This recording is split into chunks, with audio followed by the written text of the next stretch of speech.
The Divine Comedy by Dante Alighieri. Inferno, Canto 4. Broke the deep lethargy within my head, a heavy thunder, so that I upstarted like to a person who by force is wakened. And round about I moved my rested eyes, uprisen, erect, and steadfastly I gazed, to recognize the place wherein I was. True is it that upon the verge I found me of the abysmal valley dolorous, that gathers thunder of infinite ululations. Obscure, profound it was, and nebulous, so that by fixing on its depths my sight, nothing whatever I discerned therein. Let us descend now into the blind world, began the poet, pallid utterly. I will be first, and thou shalt second be. And I, who of his colour was aware, said, How shall I come if thou art afraid, or wont to be a comfort to my fears? And he to me, The anguish of the people who are below here in my face depicts that pity for which terror thou hast taken. Let us go on, for the long way impels us. Thus he went in, and thus he made me enter the foremost circle that surrounds the abyss. There, as it seemed to me from listening, were lamentations none, but only sighs that tremble made the everlasting air. And this arose from sorrow without torment, which the crowds had that many were and great, of infants, and of women, and of men. To me, the Master good, thou dost not ask what spirits these which thou beholdest are. Now will I have thee know, ere thou go further, that they sinned not, and if they merit had, 'tis not enough, because they had not baptism, which is the portal of the faith thou holdest.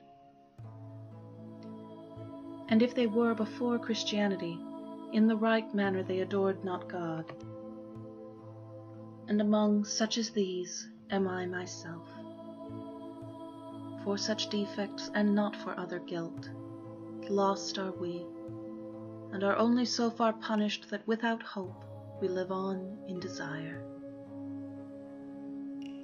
Great grief seized on my heart when this I heard, because some people of much worthiness I knew who in that limbo were suspended. Tell me, my master, tell me, thou my lord, began I, with desire of being certain of that faith which o'ercometh every error. Came any one by his own merit hence, or by another's who was blessed thereafter? And he, who understood my covert speech, replied, I was a novice in this state when I saw hither come a mighty one, with sign of victory and coronet. Hence he drew forth the shade of the first parent, and that of his son Abel, and of Noah, of Moses the lawgiver, and the obedient Abraham, patriarch, and David, king, Israel with his father and his children, and Rachel, for whose sake he did so much, and others many, and he made them blessed. And thou must know that earlier than these never were any human spirits saved. We ceased not to advance because he spake, but still were passing onward through the forest, say I, of thick crowded ghosts. Not very far as yet our way had gone, this side the summit, when I saw a fire that overcame a hemisphere of darkness. We were a little distant from it still, but not so far that I in part discerned not that honourable people held that place. O thou who honourest every art and science, who may these be, with such great honour have, that from the fashion of the rest it parts them? And he to me, The honourable name that sounds of them above there in thy life, wins grace in heaven, that so advances them.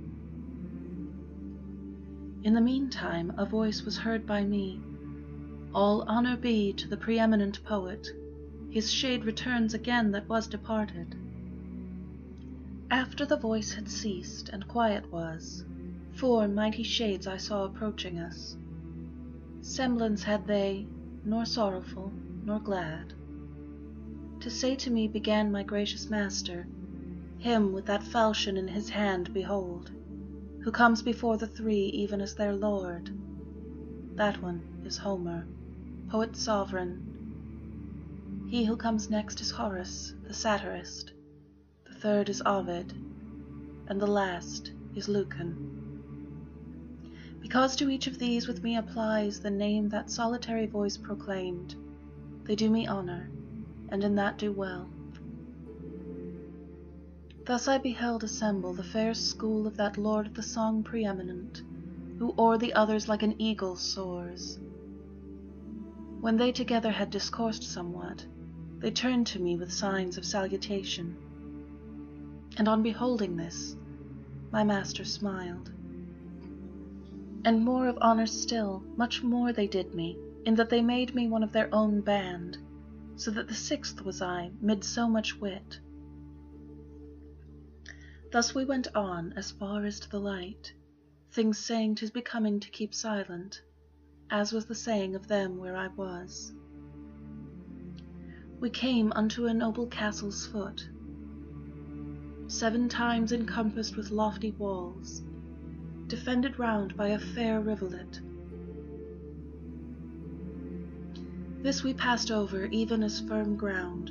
Through portals 7 I entered with these sages. We came into a meadow of fresh verdure. People were there with solemn eyes and slow, of great authority in their countenance. They spake but seldom, and with gentle voices. Thus we withdrew ourselves upon one side into an opening luminous and lofty, so that they all of them were visible. There opposite, upon the green enamel, were pointed out to me the mighty spirits, whom to have seen I feel myself exalted.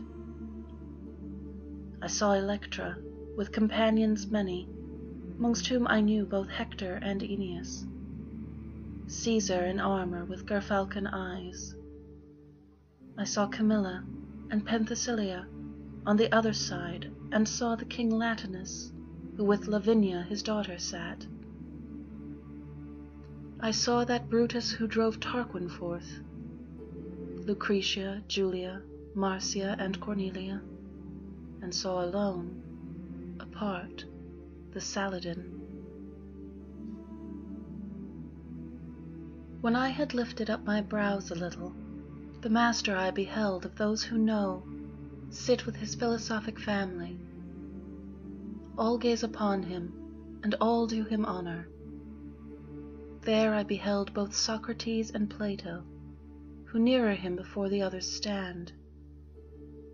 Democritus, who puts the world on chance, Diogenes, Anaxagoras, and Thales, Zeno, Empedocles, and Heraclitus. Of qualities I saw the good Collector, hight Discordes, and Orpheus saw I, Tully and Livy, and moral Seneca. Euclid, geometrician, and Ptolemy, Galen, Hippocrates, and Avicenna, Averroes, who the great comment made. I cannot all of them portray in full, because so drives me onward the long theme that many times the word comes short of fact. The 6-fold company in 2 divides. Another way my sapient guide conducts me, forth from the quiet to that air that trembles, and to a place I come where nothing shines.